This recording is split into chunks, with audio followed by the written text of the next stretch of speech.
benvidos, benvidas, benvides a Moito por Let, esta rede de videopodcast no que estamos tentando amosar a bibliodiversidade do libro galego.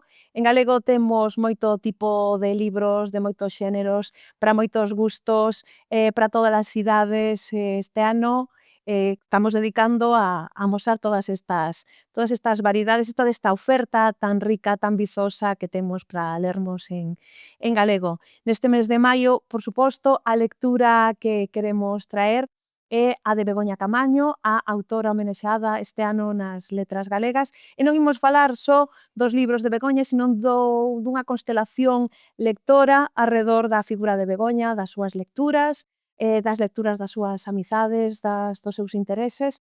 E para iso convidamos hoxe con nós a Bea Camaño, a irmá de Begoña, que tan xenerosamente está facendo un traballo tremendo por todo o país para reivindicar, para visibilizar, para dignificar a obra, a figura, a memoria de Begoña. Agradecerte moitísimo que nos dediques tempo. Sabemos que con todos os actos das letras estás a tope percorrendo o país, entón que esteas hoxe deixándonos un cachiño do teu tempo, pois moi de agradecer. Bueno, moitas grazas a vos, porque en realidade eu teño que agradecer a tanta xente que se estean levando a cabo tantas iniciativas para precisamente eso, para que se coñeza a figura de Bego, por suposto os seus libros, pero tamén a min gústame moito que se fale dela, que se reivindique a súa figura, non? Eu creo que foi unha muller poderosa, importante, había que escoitala e isto, o sea, se está dando un ano magnífico para eso, ¿no? Para transmitir a súa mensaxe. Efectivamente. E ademais o feito de que Begoña como xornalista normalmente o Día das Letras Galegas céntrase máis nos aspectos literarios, na obra literaria, pero creo que é superimportante destacar a Begoña comunicadora, a Begoña que reivindica a lingua a través da comunicación en distintos aspectos. Entón, pois imos tocar distintos paus da figura dela. Hai unha pregunta coa que me gustaría empezar que é, pois, que pensaría Begoña de saber que este ano ela ia ser a persoa, a escritora homenaxeada nas letras galegas? Bueno, eu creo que non o hubiera imaginado nunca, non? Quizais, claro, ela empezou a escribir moi tarde e deixou moi pouca obra literaria feita, entón eu creo que ela nunca se hubiera considerado digna de unha homenaxe como esta, non? Creo que se nos puidera ver estaba flipada completamente. Pero feliz, non? Claro, e feliz, efectivamente, e ao mesmo tempo feliz. Feliz, ademais, da alegría coa que se está celebrando, non? Porque se había unha característica tamén importante en Begoña era a súa alegría fronte á vida, fronte a todo, e vernos celebrar con alegría, estou segura de que lle encantaría. Ben, porque ademais, se algo ten de particular tamén esta celebración é que estamos celebrando, estamos homenaxeando non só unha figura escritora, sino unha persoa que tiña unha vinculación co mundo moi grande, coa vida, coa sociedade, co compromiso. Entón, eu penso máis, claro, se cadra polo meu traballo, pola miña formación no público mozo, reivindicar as loitas de Begoña, que despois iremos debullando, nun mundo que non cambiou tanto. Moitas das cousas que ela reivindicaba, polas que ela loitaba, polas que ela se significaba, siguen estando hoxe en día, desgrazadamente de actualidade. Entón, eu creo que ela tamén estaría contenta de saber que recordala a ela tamén unha maneira de lembrar moitas outras cousas como o feminismo, como a militancia na lingua, como o sindicalismo, como o antimilitarismo. Claro. Entón, pois, bueno, vamos, que boa oportunidade que esta celebración sexa literaria, pero tamén extraliteraria, non? Abranguer toda a figura tan complexa, non? E tan rica que Begoña nos ofreceu e nos sigue ofrecendo, e penso que nos vai ofrecer. Sí, eu creo que, ademais, eso a ela lle gustaríalle moito, non? Porque, efectivamente, ela foi unha persoa, dende moi nena, con un sentido da xustiza moi importante, con unha necesidade de expresar sempre o que consideraba injusto de manifestalo, de poñelo enriba da mesa, e eu creo que efectivamente esta oportunidade coa celebración das letras que se toca tanto nos centros de ensino é precisamente moi importante esa parte de transmitir a persoa, ¿no? De que a rapazada lembre que ten voz e que hai que ir pola rúa cos ollos abertos e coas orellas ben abertas para que non sea solo o que entra polas redes o que quede no teu interior, ¿no? Sino que camiñes cos ollos e as orellas abertas para ver o mundo e ter criterio propio diante de todas as cousas que pasan.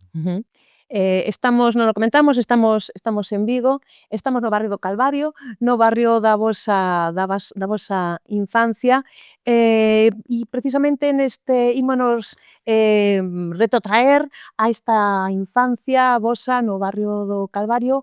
A parte da Begoña escritora, a mí me gustaría tamén ter un punto especial de reivindicar esa Begoña lectora. De onde lle naceu a Begoña esa paixón pola literatura? Era unha lectora compulsiva, ela sempre o recoñeceu, de onde veu esa vontade dela de mergullarse no mundo dos libros? Bueno, basicamente tiñamos unha nai que tamén era moi lectora. Entón, na miña casa había libros, porque miña nai lía tamén, dormía moi poucas horas e pasaba as noites lendo, lía moito, con moita paixón. Tamén xa dende nena, miña nai era lectora xa tamén dende nena. Entón, bueno, miña nai líanos todas as noites, e líanos cosas, claro, naquela altura non había edicións especiais para a rapazada, ¿no? O lías un libro, era o libro que había, e entón, ela dende sempre, o sea, ela enganchaba naquelas lecturas de miña nai e seguía, é dicir, eso servía como anzó, ¿no? E ela aprendía nese anzó e demandaba máis e pedía máis. E era eso, por suposto, unha lectora voraz, pero tamén ávida de coñecemento e de, o sea, lía libros increíbles para a súa idade. Contanos algún exemplo? Bueno, pois eso, pois lía a Odisea e a Ilíada, as leu sendo unha nena, pero unha nena. Lía a Pérez Galdós, lía, por suposto, a Rosalía, lía as poesías de Miguel Hernández, lía cosas acompañado tamén de literatura máis infanto-xuvenil, ¿no? Pois podía ler a Robinson Crusoe ou a Oliver Twist e, por suposto, tamén as irmás Brontë. Miña nai tamén tiña unha colección así de libriños de mulleres escritoras, con Jane Eyre, bueno, Heathcliff formou parte, era unha personaxe dos xogos dende pequenas, ¿no? Cumbres borrascosas, o sea, todo eso que é literatura, que non é ler libros para entreterte de pequeno, sino que é ler literatura, todo eso ela o lía dende moi nova, dende moi nova. Eu creo que desde que aprendeu a ler, leu sin parar. Ademais, para unha persoa con tanta vontade de coñecer, tan curiosa, non tan experta, cos ollos e, como comentabas, cos ollos e coas orellas tan abertas ao mundo, se cadra os libros eran tamén a maneira que tiña de coñecer o mundo que había máis alá do barrio, da cidade onde Claro, claro, de imaginar, sí. porque a imaginación tamén era moi poderosa, ¿no? Entón, vivir neses outros mundos, ela mergullábase nos mundos das lecturas, vivía neses outros mundos, tiña un espacio propio donde imaginar mundos diferentes e vivir en esos mundos distintos. Era unha cosa moi extraña, realmente. Sí, eu creo que é algo bastante excepcional. Bastante excepcional, sí. E nesas lecturas, nalgúna das cousas que se poden ler de Begoña, porque creo que esta celebración tamén é moi interesante, porque temos a Begoña gravada en vídeos, temos entrevistas con ela, entón temos fontes primeiras nas que podemos escoitar da súa propia voz. Ela falaba de que era un pouco friki, non? Das lecturas que lían, e como esas lecturas que lle abriron a porta, a fiestra a outros mundos, tamén lle fixeron percibir que dentro deses mundos que ela lía faltaban figuras por nomear, non? Claro, es que eso, ela iba cos ollos e as orellas abertas, ela era atenta a todo. E entón, efectivamente, era quen de darse conta, o sea, un libro encantáballe o que contaba, ¿no? Pero non se atopaba nunca, ¿no? Había, o sea, esa parte de decir, e eu quen sería, ¿no? Claro. O sea, eu agora me meto neste mundo e de todas as personaxes que hai neste libro, quen sería eu? e nunca era protagonista, nunca. No, porque as mulleres Porque, tiñan un papel o sea, secundario. exacto, ela non se identificaba con ningunha das mulleres que estaban nesos libros e non podía ser a aventureira, a capitana ou a... Entón, efectivamente, esa era a súa incomodidade coa lectura, digamos, o que intentou paliar, non? Cos seus libros. Sí, que unha das frases, bueno, que creo que fermosísimas, cando ela fala de escribo porque leo. Exacto, Escribo claro. porque leo e escribo Claro. porque non atopo nos libros que lín as figuras que me representaban. Esa Exacto. parte, a metade do mundo quedou sin contar porque faltaba a súa voz. E esa conciencia crítica de notar que faltaba algo chegoulle moi cedo, porque ela dende moi noviña, non? Sí, sí, Tivo sí, sí. un espírito crítico Sí, sí, sí, sí. para lembrar. Cando pensas que naceu máis ou menos esa visión social do mundo? Vigo daquela tamén era un espazo donde bueno, pois había moitas manifestacións, donde había unha vida social, donde había un momento tamén moi controvertido, non? No que ela tamén era consciente, non vivía allea, non? Entón, se cadra tamén ese contexto era importante para Sí, expresar esa bueno, conciencia crítica. eso xa chegou máis na mocidade, non? Eso xa foi... E tuvo a sorte de poder exercer unha profesión que lle permitiu estar cerca de todo ese conflicto, de toda... Claro, imagina como disfrutou, ¿no? De poder estar no meollo, no medio de todas as cousas que pasaban e poder contalas Sí, coa súa visión, ¿no? Con eso, coa súa visión, non quero decir subxectiva, sino con esa curiosidade que ela tiña, con esa necesidade de chegar ao fondo das cousas, non? Eu creo que por eso namorou absolutamente do xornalismo, non? Pero creo que hai algo nela que acompaña desde sempre, é dicir, non foi unha nena calada, quieta, que un día descubriu que, non? Eu creo que era algo moi de seu, o sea, esa protesta, ese sentimento de injustiza, ese sentimento, eso estuvo sempre nela, dende ben cativa, o sea, ela necesitaba manifestar a súa posición en todas as cousas que veía e que pasaban, non? Fora no seu favor ou fora na súa contra, non importaba, o sea, ao mellor supuña un castigo, ou supuña, pero non importaba, ela tiña que ser honesta e ela tiña que decir o que pensaba en cada momento. ela pensaba e o que ela creía que era o xusto desa situación, non? Malia que ela chegou ao xornalismo de maneira casual, ela estudiou maxisterio, sen tampouco moita vocación docente, por casualidade un verán fixo prácticas na radio, quedou prendada, e eu creo que tamén é moi importante que lembremos a maneira de facer xornalismo, como se facía antes, a pé de rúa, ir aos sitios, estar cos micrófonos. Agora o xornalismo tira moito de, bueno, pois de teletipos, tira moito de copia-pega, tamén porque a profesión é moi complexa, non? Pero ela, no seu tempo, sobre todo o traballo que decía tamén das mulleres, as mulleres no xornalismo tocábanos estar na rúa, os homes estaban máis nos despachos.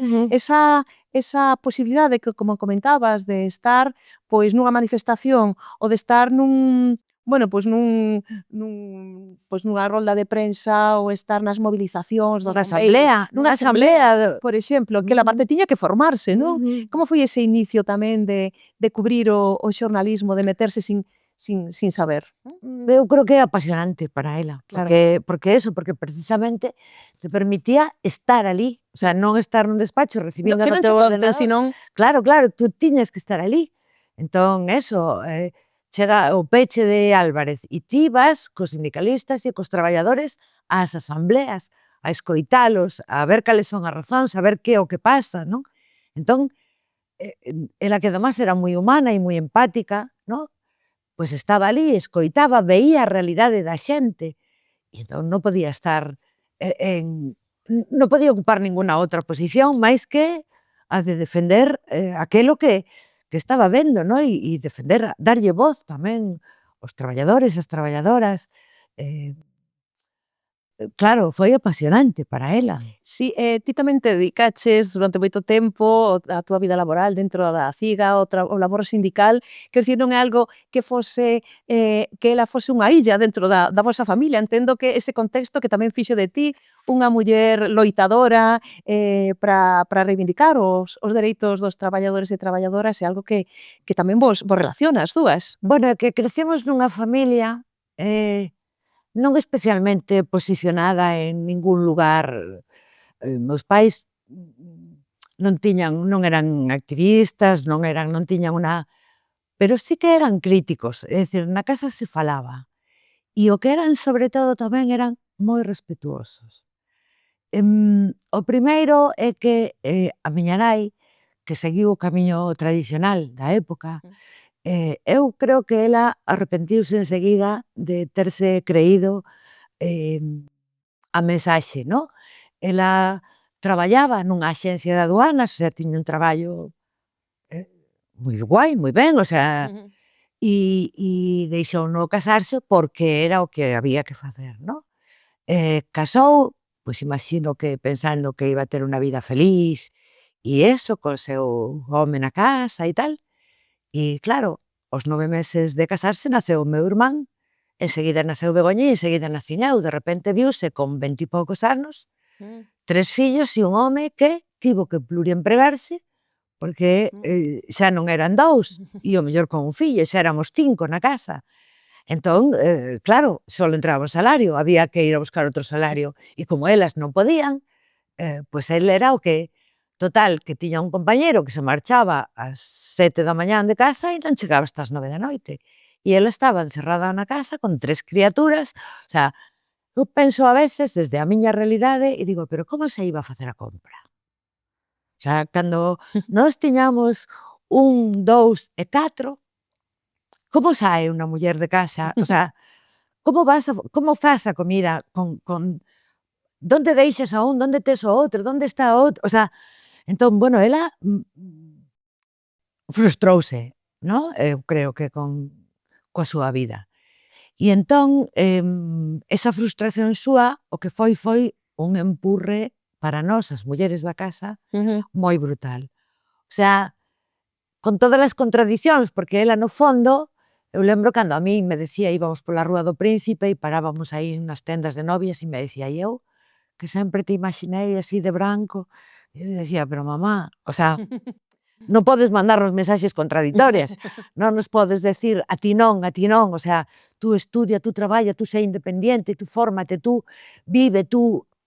E logo pretender que caigamos no Nos mesmo... clichés, claro. Claro, entón, entenderás, pois sí, non somos como as fillas das túas amigas, pero algo de responsabilidade Claro. vai ser que tes ti nesto, non?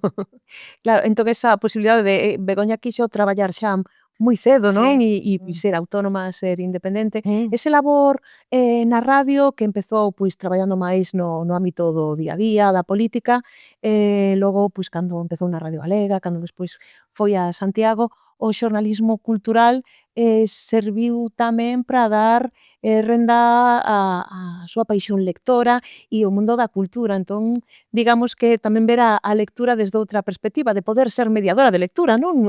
Unha cousa que tamén reivindicamos, non? As persoas que fagan mediación lectora, que comuniquen e que transmitan o amor polo libro e a lectura. Entón, esa parte nela tamén estaba, non? Sí, claro, e ela disfrutaba moito tamén no mundo da cultura, porque, ademais, ela tamén decía, non? En xeral, a xente da cultura é bastante de esquerdas ou progresista, co cual é fácil manter unha comunicación sen censuras, non? Porque os propios entrevistados te levan un pouco a abrir a mente, a tal. Entón, ela se sentía moito máis libre facendo ese tipo de xornalismo que o xornalismo da noticia como tivo que facer en Compostela xa en esos outros tempos, non? Entón, sí, eu creo que ela disfrutaba moito deso, enriquecía moito e ela tamén tiña, o sea, creo que facía un bo xornalismo Sí. cultural, estaba á altura No, de o calquera xornalismo que... cultural de Begoña e de Ana Romaní no Diario Cultural foi absolutamente magnífico en Andando a Terra, en todos os programas que ela fixo, que era, de alguma maneira, tamén espallar as súas inquedanzas, non? E ese saber e ese desexo de aprender. Estamos nun instituto, estamos nunha biblioteca, hai dúas profesoras que tivestes, Begoña e ti, que foron escritoras, aínda que non nese momento, pero que tamén formaron parte das súas lecturas, do seu universo lector, que son María Xosé Queizán, que lle deu, que vos deu cando erades moi pequenas, e Carmen Panero. Bueno, Carmen Panero a min non me deu clase, daballe clase a ela. E sí, María Xosé Queizán pasou accidentalmente pola nosa vida cando éramos moi pequenas, era a nosa profe de francés no cole, o que pasa que logo se reencontraron, cando Bego xa estaba no xornalismo, na cultura e eso, reencontráronse e entón Bego a recoñeceu, claro, e lle dixo, e a partir de aí colaboraron moitísimo, publicaron, o sea, na Festa da Palabra Silenciada, no Deliberadamente, o sea, compartiron Espazos, sí. espazos culturais e feministas, non? E Carmen Panero deixou un pouso, foi a súa profesora de lengua ou de literatura no instituto, e foi unha muller que deixou un pouso, unha pegada intensa na vida de Bego, na interpretación da literatura, non? Ensinoulle a amar máis e a entender máis a literatura. Como aquí estamos falando de moito por ler e de que hai moito por ler, pois imos soltando fíos e bueno, pois recomendamos tamén as lecturas de María Xosé Queizán, como por exemplo Amantia, que un libro magnífico, e de Carmen Panero, por exemplo, Diario do Mimo. Entón, imos espallando lecturas por si alguén nos escoita quere utilizar tamén a Begoña como unha maneira... Como guía. Sí, como un torreiro de lecturas. Entón, pois, bueno, estas dúas figuras quedan aquí xa marcadiñas como para os andeis. Desafortunadamente, algúns libros non son tan fáciles de atopar nas librarías, pero sí que están as bibliotecas para recuperar esas obras. E tamén unhas lecturas moi interesantes que comentaches agora, a Festa da Palabra Silenciada. Cantas cousas da Festa da Palabra Silenciada que se poden atopar digitalizados no Consello da Cultura Galega, unha lectura se cadra tamén moi interesante para recuperar todo ese pensamento, crítica literaria, tamén as reivindicacións que facían das mulleres dentro do xornalismo. Bego escribiu moito tamén desde a súa posición de muller xornalista, moi crítica tamén, non? Dentro dese posicionamento. Entón, a lectura da Festa da Palabra Silenciada eu creo que é moi pertinente hoxe en día e que creo que aínda nos pode facer reflexionar. Entón, bueno, quedan eses fíos por aí. Despois de Begoña dar de ler a moita xente coas súas recomendacións, se cadra foi unha escritora serodia, ela como comunicadora, non sei, bueno, escribía artigos, moito en prensa, en revistas. Que aconteceu cando logo dos 40 anos ti descubres o mundo as amizades descubren que Begoña escribiu un libro, Circe o prazer do azul. Contanos un poquiño de como foi este momento de Begoña de ser quen de cruzar unha liña e ese universo que tiña dentro, pois emborcalo dentro dunha creación propia. Pois mira, ela fixo polo calado, en realidad. É dicir, estaba nun momento complicado da súa vida, estaba atravesando unha depresión e eu creo que buscándose a si mesma ou nese traballo que un ten que facer cando ten que repensarse ou reconstruirse, decidiu porse a escribir, pero non o falou con ninguén. Ela empezou a escribir, en algún momento esos manuscritos, pero prácticamente rematados, os entregou a algunhas das amigas para dicirlles: fixen isto, que vos parece, non? Claro, a sorpresa foi mundial da xente que a rodeaba. Eu lin Circe co libro xa editado, eu o coñecín xa editado. Meus pais non, meus pais sí que lles fixo chegar unha copia do manuscrito do orixinal, pero ni siquiera, o sea, a eles non se podía compartir con ninguén. Eu lembro, O abraio, non? Supoño.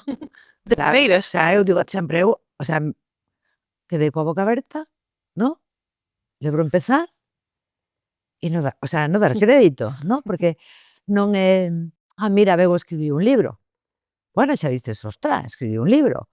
Pero es que de repente o abres e empezas a ler e dices, no, Bego escribiu este libro. Este libro. Este libro. O sea, non sei, eu, de verdad, non tiña como, non daba crédito, non daba crédito realmente. A mí me parece un libro fascinante, me parece moi elaborado, pero ao mesmo tempo, o sea, aínda que ten unha linguaxe cuidadosa e creo que é fácil de ler, creo que é fácil de sumerxirse Nese nese universo. mundo, ¿no? Destas dúas mulleres tan importantes e tan extraordinarias. Bueno, isto foi así, o sea, de repente aparece e eu non sei se coa vocación inicialmente, porque despois xa creo que sí, despois ela xa houbera seguido escribindo, pero cando escribe Circe nesa soidade, eu non creo sequera que ela aínda teña a Autopercepción, non? a consciencia de este vai ser agora o meu camiño, voume dedicar a escribir. Para ela foi terapéutico, diso, Foi, non? sí, A claro, escrita. sí, Se a sí. lectura foi un camiño para ela de coñecer o mundo, escribir tamén foi unha maneira de coñecer o seu mundo, non? Se cadra, non? Si antes ler era de portas para fora, escribir era como estar de portas para dentro, non? Sí, eu creo que isto que dicíamos antes, ¿no? De non atoparse en ningún libro, esa ferida tamén a tivo que sandar nese proceso, ¿no? E entón empezou como, e por que non probo a facer, o sea, o que me queixo de que non existe e non está e eu non atopo, por que non probo a facelo eu, non? Si, darlle a volta a conto, Exactamente, realmente. exactamente. E eu imagino que empezou como algo simplemente garabatear, Sí. pero que ela, co exixente, co culta e co rigorosa que era, imagino que nin sequera para si mesma foi capaz de escribir calquera cousa. O sea, que se tomou en serio o traballo bueno, e aí o temos. É que este é un traballo tamén de xustiza e de reparación cara ás mulleres en xeral, pero cara tamén a Penélope e a Circe, non? Que tiñan eses papéis, tan secundarios, tan pouco autónomos pois, o interesante, non? De como cambia a ollada, quen olla e cara onde mira, non? Entón, aí creo que é moi interesante ese cambio de paradigma, non? De amosarnos a mitoloxía reinterpretada desde unha perspectiva reivindicativa, feminista e de xustiza tamén, todo o que está detrás dela. Claro, eu creo que ela pretende, é dicir, por que temos esta sociedade? Por que as mulleres vimos ocupando este papel na sociedade, non? Entón vamos hacia atrás, vamos hacia atrás, vamos hacia atrás e chegamos a 3000 anos atrás. E entón, digamos que un pouco esa vinganza, o sea, non é unha vinganza, sino, e se non lo hubieran contado así? E si, es decir, posiblemente non viviríamos na sociedade patriarcal na que vivimos si esta historia, isto que ven, eso que desde hai 3000 anos que se nos ven contando, non lo hubieran contado de outra maneira. Si hubieran posto as mulleres no seu lugar, xa dende pois esta sociedade actual, sería de outra maneira, non? E unha das cousas que tamén reivindicaba era a sororidade, non? Claro. Como a literatura quixo enfrentar a dúas mulleres e neste caso ela fai no xusto contrario. Claro. Fan como esta relación epistolar e como podemos afondar nelas. Para alguén que non leu Circe, que aínda non leu Circe O pracer do azul, que destacarías da obra para alguén que se achega a Begoña por primeira vez a través desta obra? Bueno, eu diría, primeiro, que o mérito e o valor da linguaxe. Eso me parece sí. maravilloso. E logo, bueno, a historia gustame moito porque, efectivamente, o sea, ese mito tamén de que as mulleres entre nós levámonos fatal, é realmente absurdo, o sea, Eu creo que todas, de alguna maneira, nos damos conta, según, o sea, van pasando os anos, de cantas amigas temos, do que significa ter amigas, ¿no? Fronte a ter amigos ou esa amizade entre os homes, ¿no? Como nós entre nós tecemos realmente esos lazos sororos e de hermandade, ¿no? Mm. E que ela conta maravillosamente ben, ¿no? Mm. Efectivamente pódese, e nós somos expertas en facelo, se nós sabemos facer moi ben as mulleres, ese relacionarnos desa outra maneira, de comunicarnos os sentimentos, as emocións, o sea, nos facemos irmás enseguida con moita facilidade, non? Bueno, aí está, non? Unha vez que se abriu, Mm. digamos, ese manancial, non, creativo, logo, claro, xa ese universo que ela tiña no seu machín xa seguiu prendendo. Bueno, da mitoloxía clásica, da que tanto ela bebeu, da que tanto se inspirou de pequena, ela tamén era moi lectora de Cunqueiro, seguimos aquí, ofrecendo lecturas para moito por ler tamén a Cunqueiro e os contos. Ela, sendo moi, bueno, pois moi xareira e costando moito, reivindicando moito a figura de Cunqueiro, atreveuse a darlle volta tamén a, pois as figuras bueno, da mitoloxía atlántica Sí. e reivindicar desde outra maneira, e seres que tiñamos mellor moi mitificados como Merlín. Exacto, exacto, nos cae, pero vamos, arrastra do chan, o sea, claro, efectivamente, a min, eu teño que decir que, claro, ese impacto que tiven con Circe, non o tiven no seu momento con Morgana, pero Morgana co tempo é un libro que eu cada vez aprecio máis. É un libro que merece 1000 relecturas, porque eu, polo menos é a miña experiencia, ¿no? Que cada vez vou descubrindo máis Matices, verdad? de verdade, o sea, Sí. os discursos de Viviana son espectaculares cada vez, o sea, hai unha reflexión tan potente sobre a ética, sobre o que temos dereito ou non a facer, a nosa propia conciencia, O mundo que queremos, a exactamente. sociedade que queremos, a que Exacto. construímos. Exacto, de verdade, para min é un libro, un referente para calquera que teña un pouco de conciencia e que pense eso, que o poder non o é todo, que hai cosas que non teñen ninguna xustificación e que non se poden, que non pode ser, ¿no? E isto nos lo conta eso, nos deixa a Merlín á altura do chan, é o manipulador, é o verdadeiro sinvergüenza da historia, é o manipulador, e o que, pola súa propia ambición, xenera todo este caos e todo esta problemática, e causa tantas víctimas fronte a unha Morgana que, lonxe de ser a malísima e a bruxa que nos venderon. condena a todo o mundo, é unha víctima, a víctima principal de toda esta arducia creada, ¿no? por Merlín. Da mitoloxía clásica grega á mitoloxía atlántica, quedou unha obra, ela, Begoña deixou tiña como unha obra por escribir que tamén pechaba de alguma maneira este círculo, este círculo mitolóxico que era As mil e unha noites, que tamén foi unha lectura da infancia, non?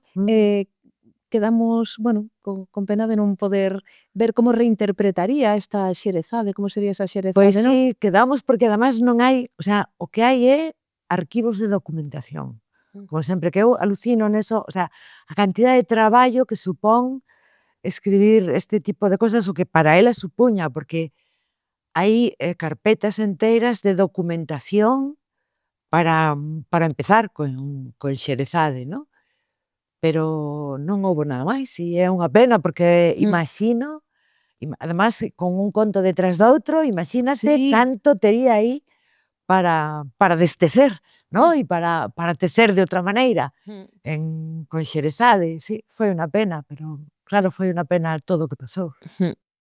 E unha parte, eu creo que a memoria tamén era algo que está moi presente dentro da súa obra. A memoria estamos falando de como nos contaron a historia, porque os mitos finalmente son unha maneira de construir referentes, Claro, sí, de sí. construir patróns, de construir sociedades e de construir mundos, pero ela tamén tiña no caixón ou tiña no maxín a idea de contar xa unha historia familiar, non? Sí, sí, e a min esa idea tamén me parece moi bonita porque a historia familiar é moi bonita, é dura, pero é moi bonita, e é unha historia familiar que é a nosa, pero que estou segura de que pode ser semellante á de moitísimas de nós e de moitísimas mulleres da nosa vida, do noso país, non? Mulleres que dende nenas teñen que facerse cargo de toda a súa familia e saír adiante e enfrontarse a un montón de dificultades na vida e